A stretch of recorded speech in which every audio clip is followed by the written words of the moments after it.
बच्चे अब बाबर और औरंगजेब का इतिहास नहीं पढ़ सकेंगे। दरअसल एनसीईआरटी और यूपी बोर्ड 12वीं कक्षा के पाठ्यक्रम में बड़ा बदलाव करने जा रहा है। एनसीईआरटी ने शैक्षिक सत्र 2023-24 से 12वीं में चलने वाली इतिहास की किताब भारतीय इतिहास के कुछ विषयों को हटा दिया है। क्या बदलाव किए गए हैं, रिपोर्ट में। एनसीईआरटी ने 12वीं क्लास के इतिहास की किताबों में बदलाव किया है। इस बदलाव के जरिए एनसीईआरटी की किताबों से मुगल साम्राज्य के किस्सों को बाहर का रास्ता दिखाया गया है।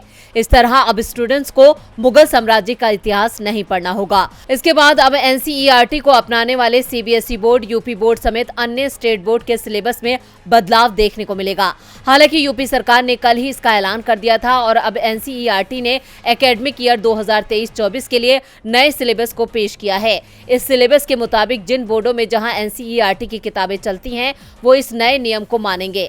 ये बदलाव एकेडमिक सेशन 2023-24 से लागू होगा। अपडेटेड करिकुलम के मुताबिक एनसीईआरटी ने किंग्स एंड क्रॉनिकल्स, मुगल दरबार, इतिहास की किताब themes of Indian history part 2 से हटा दिए हैं। हिस्ट्री के साथ ही एनसीईआरटी ने सिविक्स के सिलेबस में भी बदलाव किया है। विश्व राजनीति में अमेरिकी आधिपत्य और द कोल्ड वॉर एरा जैसे चैप्टर हटा दिए हैं। इसके अलावा कक्षा 12वीं की स्वतंत्रता के बाद भारतीय राजनीति पाठ्यपुस्तक से लोकप्रिय आंदोलन का उदय और एक दलीय प्रभुत्व का युग अध्याय हटा दिए गए हैं।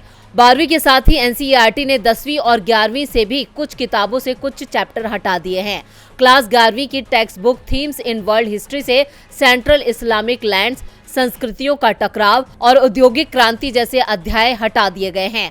वहीं उत्तर प्रदेश सरकार ने यूपी बोर्ड और सीबीएसई बोर्ड के सिलेबस में बड़ा बदलाव किया है। यूपी में भी अब स्कूलों में मुगलों के इतिहास के बारे में नहीं पढ़ाया जाएगा। शैक्षिक सत्र 2023-24 में 12वीं में पढ़ाई जाने वाली इतिहास की किताब से मुगल चैप्टर हटा दिया गया है। इसके अलावा 11वीं की किताब से इस्लाम का उदय, संस्कृतियों में टकराव, औद्योगिक क्रांति, समय की शुरुआत पाठ हटाए गए हैं।